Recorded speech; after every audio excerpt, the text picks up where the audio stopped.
Exercício: determinar o campo gerado por anel de cargas positivas no ponto P sobre o eixo Z.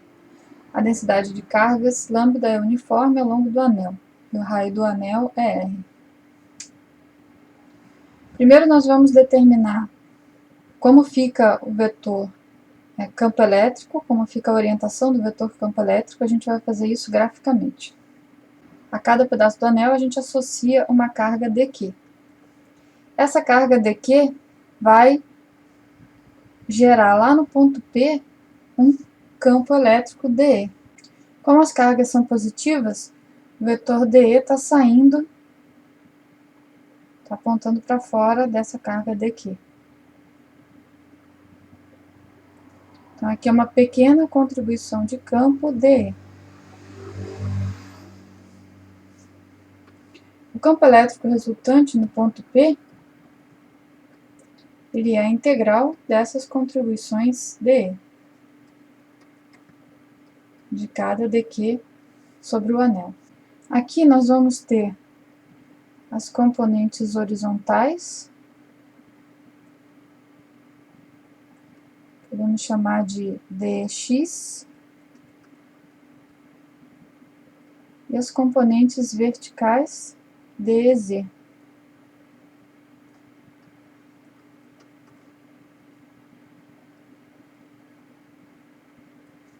Se a gente fizer o campo elétrico de cada pedacinho aqui, fizesse outros pedacinhos aqui dQ, e fizesse outro D aqui do outro lado, a gente ia ver que as componentes horizontais se cancelam e as verticais se somam. Então, por simetria, as componentes horizontais dx se cancelam e as componentes dz vão se somar, então o campo elétrico resultante vai ter a orientação positiva do eixo Z, ou seja, K-chapéu.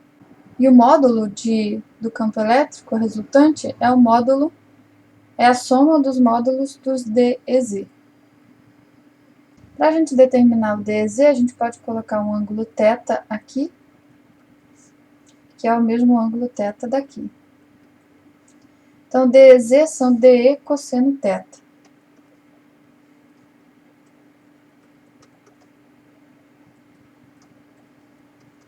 Os DE, eles são 1 sobre 4 πε0, Q dQ sobre R2. R é a distância, Rzinho nesse caso, é a distância de cada dQ até o ponto P. R maiúsculo aqui é o raio do anel, que a gente pode desenhar aqui também, para fechar um triângulo. E aqui a gente vai precisar substituir esse dQ para que apareça um S para a gente integrar de 0 a 2πr, porque é isso que está variando aqui. Então, a gente vai escrever aqui lambda é dQ sobre ds. Lambda é a densidade linear de cargas. Então, é a carga sobre o comprimento. Eu poderia colocar a carga toda Q sobre o comprimento 2πr, mas aqui eu preciso fazer integração. Então, eu vou colocar um pedacinho só do anel ds, correspondente a uma carga dQ. Daqui eu tiro que dQ é lambda ds.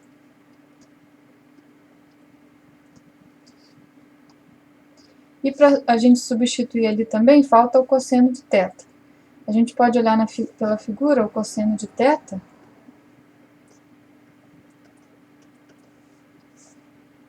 O cosseno de θ é esse cateto aqui oposto, desculpa, o cateto adjacente a θ, que é Z, sobre a distância R.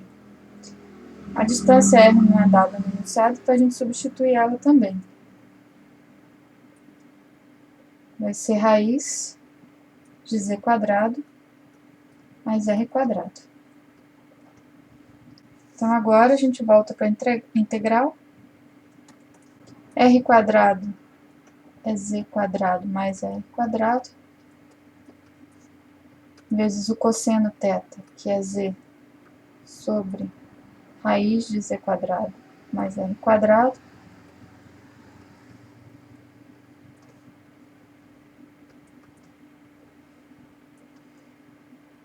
ds vai ser integrado de 0 a 2πr, que é o comprimento do anel. Então, aqui a gente pode juntar lambda sobre... Aqui a gente pode juntar... Aqui está com o expoente 1, e aqui está elevado a 1 meio. 1 mais 1 meio dá 3 meios. Então, a gente pode fazer Z2 mais R2 elevado a 3 meios. ds. Então, a gente vai integrar ds, vai dar S variando de 0 a 2πr, então a gente só vai multiplicar isso por 2πr. Aqui a gente já tem o módulo do campo elétrico. Se a gente tivesse a carga Q, a gente poderia fazer uma outra substituição. Lambda é igual a Q sobre 2πr, a carga total do anel. E aí, substituindo,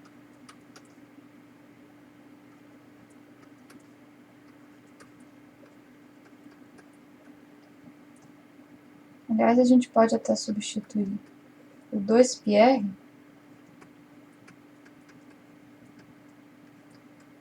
em vez de substituir o lambda. 2πr vai ser Q sobre lambda.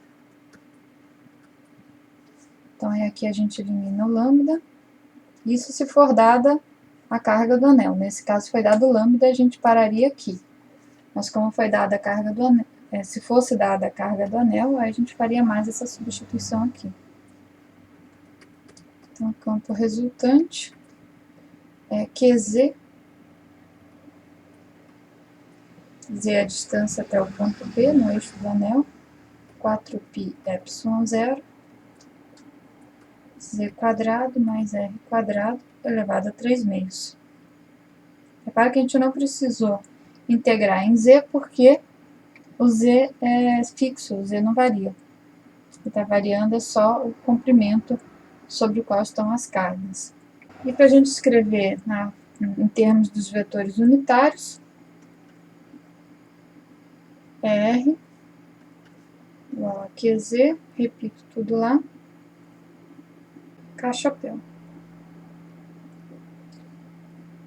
Exemplo 22.3 do Halliday, volume 3, oitava edição. A figura mostra uma barra de plástico com uma carga -Q uniformemente distribuída. A barra tem a forma de um arco de circunferência de 120 graus de extensão e raio R. Os eixos de coordenadas são escolhidos de tal forma que o eixo de simetria da barra é o eixo X e a origem P está no centro de curvatura do arco. Em termos de Q e R, qual é o campo elétrico produzido pela barra no ponto P? Então, nós temos novamente que o campo resultante é a integral de dE, cada contribuição do campo elétrico, dE, cada pedacinho de carga dQ, que está nessa barra. Como temos uma carga negativa, o campo elétrico aponta para ela, na direção da linha entre a carga e o ponto P. Então, reparem que a gente trata o dQ como uma carga pontual. A gente resolve da mesma forma, como se fosse uma carga pontual, depois a gente integra. Então, esse aqui é o dE. O que vai estar variando aqui? É o ângulo de cada dE. Então, cada um dE vai ter um ângulo diferente, a gente vai ter que integrar aqui no ângulo, que a gente pode chamar um ângulo θ. Então, θ, a gente pode fazer θ variando de 0 a 60 e fazer 2 vezes a integral. Vamos olhar agora a orientação do campo resultante, como vai ficar, se a gente pode aproveitar a simetria do problema. Então, aqui tem os dx e aqui tem os dy.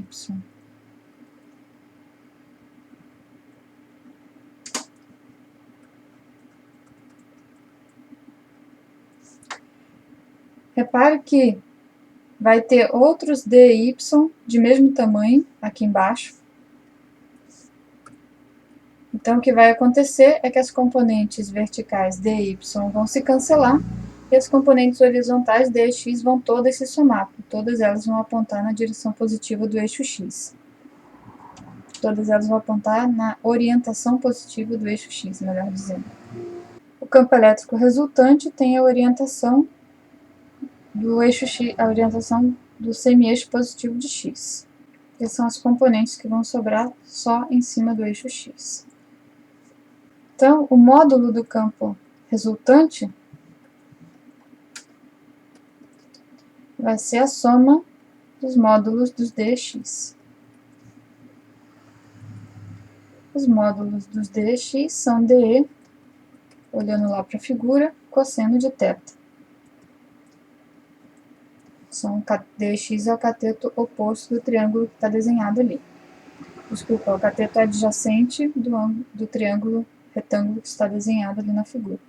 Novamente, o dE é 1 sobre 4πε0, dq sobre R2. O R a gente não vai precisar substituir, porque o R é constante, é o raio do arco. O dq a gente vai substituir.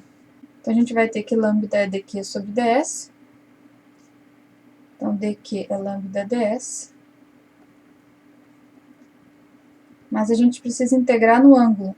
E o arco ds é o ângulo vezes o raio. Então, a gente pode escrever ainda que dq é lambda, o raio r, e o pequeno ângulo dθ.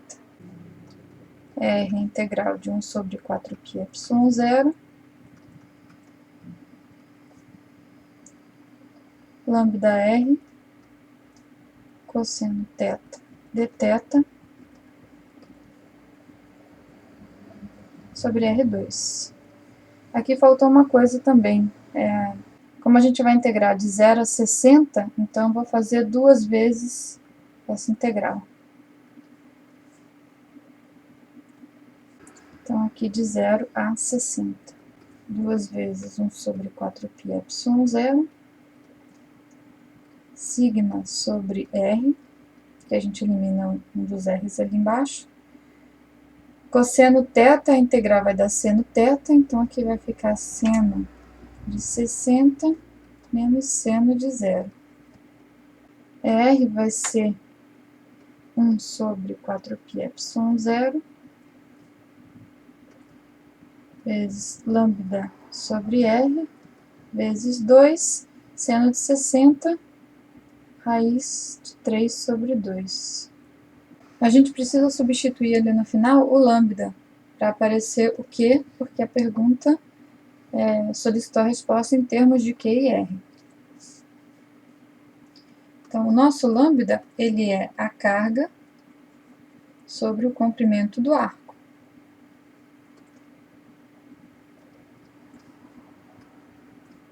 A carga Q, não precisa colocar o sinal, a gente está fazendo o módulo do campo elétrico, então não se deve colocar o sinal de menos. E o comprimento do arco é o ângulo vezes o raio, só que o ângulo tem que ser em radianos. Então, aqui a gente tem 120 graus, é 2π sobre 3. 60 graus é π sobre 3. Então, 120 graus é 2π sobre 3. Vezes o raio. O comprimento do arco é o ângulo vezes o raio. Ângulo em radianos vezes o raio. Então, a gente volta aqui e faz essa substituição. Campo resultante é 1 sobre 4πε0, raiz de 3 sobre R, Q sobre 2πr sobre 3.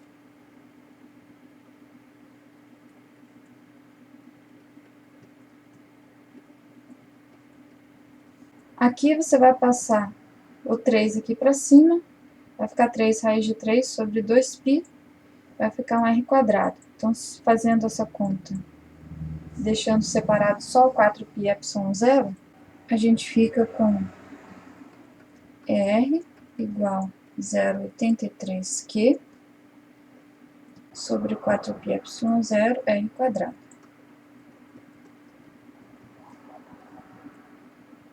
E para a gente escrever em termos dos vetores unitários, o campo resultante tem a orientação de I chapéu. Então, essa aqui é a resposta em termos de Q e R. Exemplo 22.4, Halliday V3, oitava edição. A figura mostra as placas defletoras de uma impressora jato de tinta com eixos de coordenadas superpostos. Uma gota de tinta com uma massa m de 1,3 vezes 10 a menos 10 kg e uma carga negativa de valor absoluto Q igual a 1,5 vezes 10 a menos 13 coulombs penetra na região entre as placas, movendo-se inicialmente na direção do eixo x, com uma velocidade Vx igual a 18 metros por segundo. O comprimento L de cada placa é 1,6 centímetros.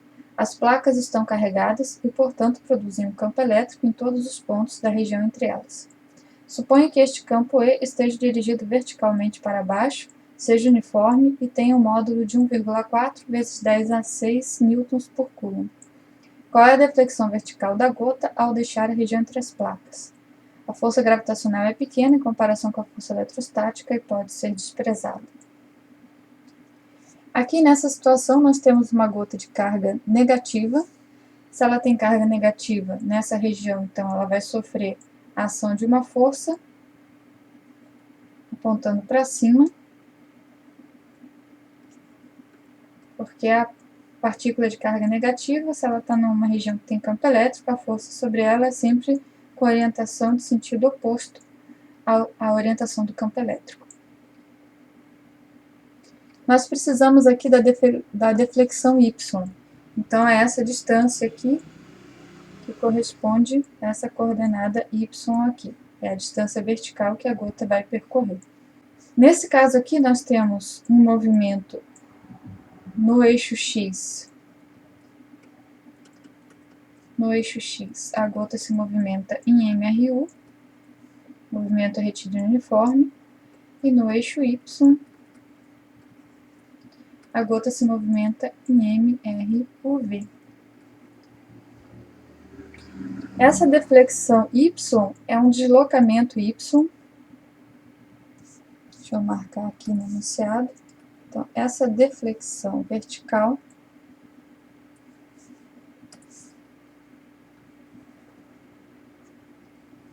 é um deslocamento y que a gente vai determinar pelas equações do movimento retilíneo uniformemente variado. Então, vou usar a equação que tem o tempo, para a gente poder conectar com o tempo que ela leva para percorrer a distância da placa. y0 mais v0y vezes t, mais at2 sobre 2. Sendo que a nossa velocidade inicial em y é zero, só tem velocidade inicial em x. E a posição y inicial a gente vai considerar como zero também, conforme está lá no desenho. Então, nós vamos ficar que y é igual a t2 sobre 2. Nós precisamos determinar a aceleração e o tempo que a gota vai levar para percorrer essa deflexão y. A aceleração vem das forças. A força gravitacional a gente vai desprezar. Então, sobre a gota, a força resultante vai ser somente a força elétrica.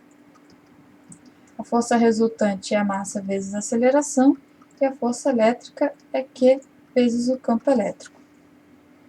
A aceleração é QE sobre M. Então, podemos chamar aqui equação 1, aqui equação 2, falta só a gente determinar o tempo. Então, no eixo x, que é MRU, nós temos que a velocidade x é o comprimento L sobre o intervalo de tempo t. Então, o nosso t vai ser L sobre Vx.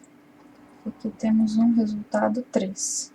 Substituindo 2 e 3 em 1, que é sobre M, vezes L2 sobre Vx2. Substituindo todos os valores, nós vamos ter aqui 6,4 vezes 10 a menos 4 metros, que é o mesmo que 0,64 milímetros.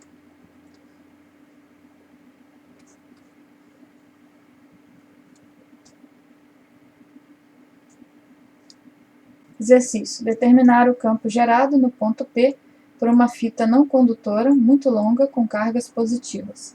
A densidade de cargas lambda é uniforme ao longo da fita.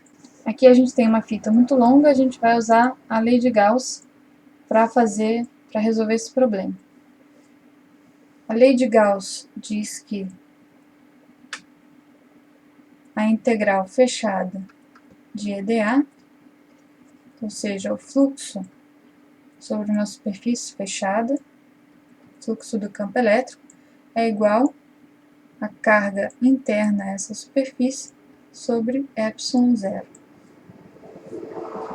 Nós vamos escolher aqui uma superfície gaussiana na forma de um cilindro, e esse cilindro ele vai passar por esse ponto P.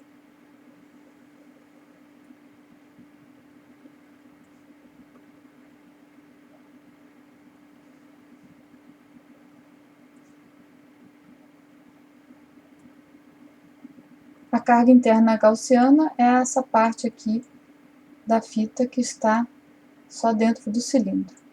Então, essa parte aqui corresponde à carga interna gaussiana. A gaussiana é uma superfície fechada, então a gente abre essa integral aqui na integral da tampa do cilindro, a área da tampa, EdA, mais a integral da área da lateral,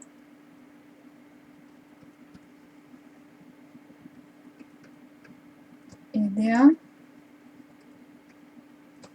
mais a integral da área do fundo do cilindro.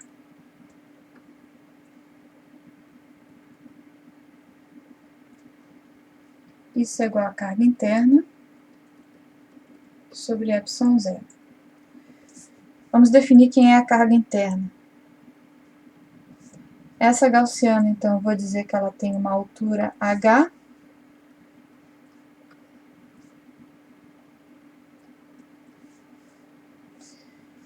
então, lambda vai ser a carga interna sobre h. Lembra que lambda, que é a densidade linear de cargas, é a carga pelo comprimento. Então, é o comprimento dessa fita que está dentro da gaussiana, que é o mesmo comprimento h do cilindro, que é a gaussiana.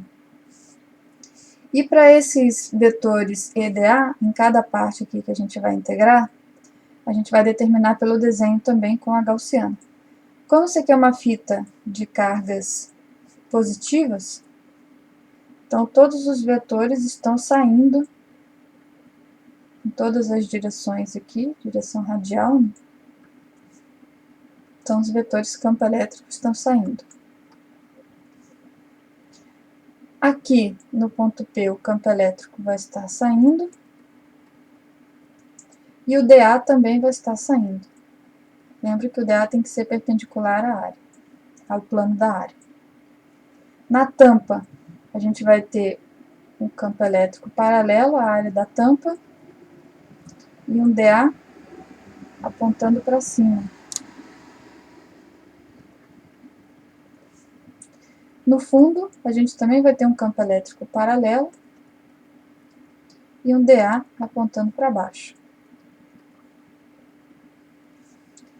Então, lembrando que o produto escalar de EdA é EdA cosseno θ, nós vamos fazer EdA cosseno θ para cada uma dessas integrais. Então, na tampa, eu vou ter EdA, lá na tampa 90 graus, então cosseno de 90. Na lateral, é EdA cosseno de 0, porque eles são paralelos. E no fundo, é EdA cosseno 90 também.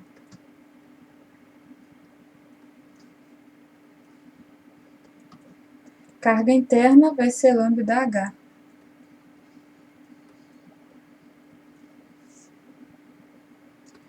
Nós vamos ter, então, cosseno θ é 0, cosseno 90 é 0, aqui nos dois, então vai zerar essas duas integrais.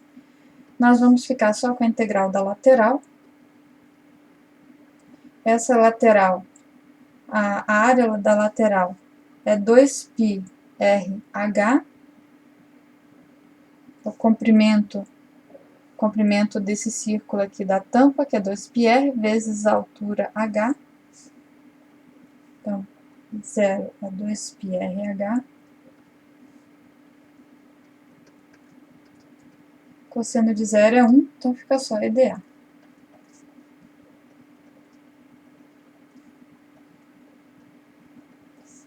Então, aqui vai ficar E 2πrh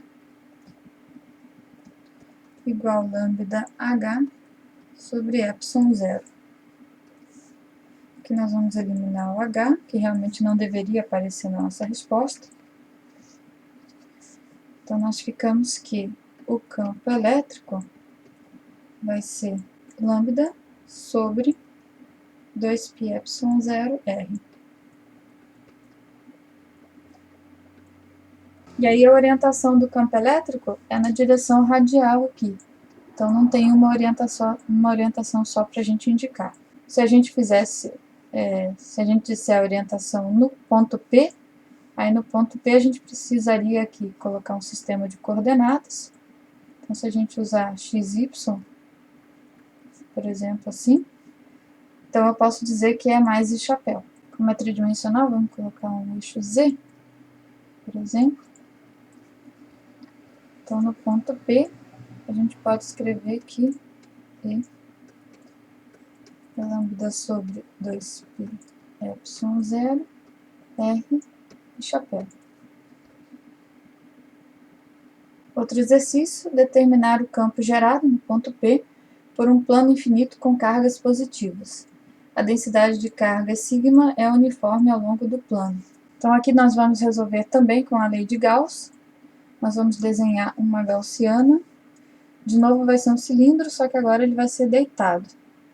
Então, a gente vai desenhar a tampa do cilindro aqui em cima do ponto P. E esse cilindro vai atravessar esse plano. Então, aqui o cilindro vai cortar o plano. E vai ter um pedaço do cilindro aqui atrás também. Aqui não ficou o mesmo tamanho, mas vamos dizer que aqui é R e aqui seja R também. Então, esse cilindro vai ficar com uma altura 2R. E essa tampa tem uma área A e o fundo também tem uma área. O fundo tem uma área A e esse meio aqui também tem uma área A. Então, outra vez, pela lei de Gauss aqui, quer dizer, a lei de Gauss diz que a integral fechada de escalar dA é a carga interna, a gaussiana, sobre epsilon zero. Vamos determinar a carga interna. Então, sigma, que é a densidade superficial de cargas, é a carga sobre a área. Então, a carga interna, a gaussiana, é sigma vezes A. E a gente vai desenhar de novo os campos elétricos em cada uma das partes. Então, aqui, nessa lateral direita, o campo elétrico está saindo, são cargas positivas, então o campo elétrico está saindo aqui desse lado, saindo aqui para o outro lado. E, de novo, a gente vai ter um dA paralelo ao campo elétrico. Nesse caso aqui, no comprimento, a gente vai ter um dA que vai ser perpendicular ao campo elétrico. Aqui no comprimento, o campo elétrico também está saindo. Todas as partes, ele está saindo.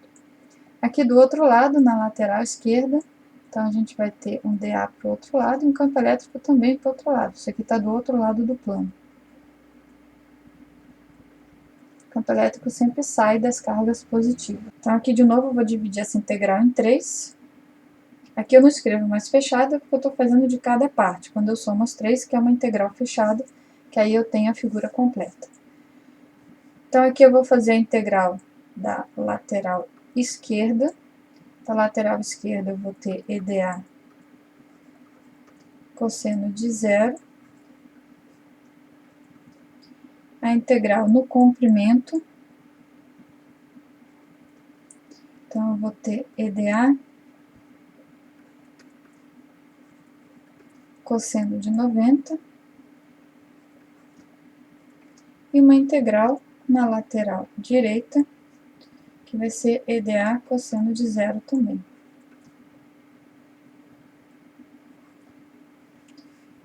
Nos dois casos aqui, a área varia de 0 a A,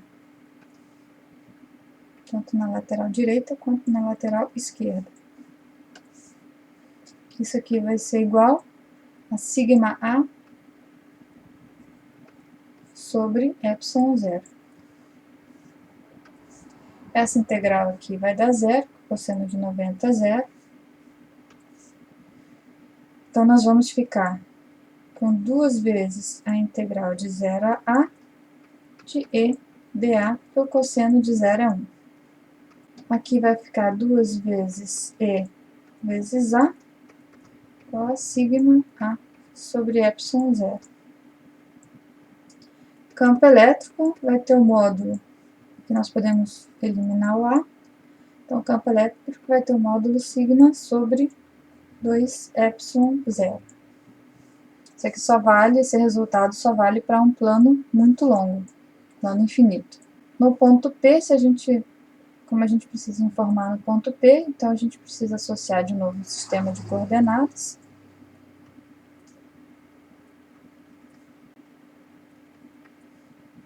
Então, a gente pode escrever aqui em P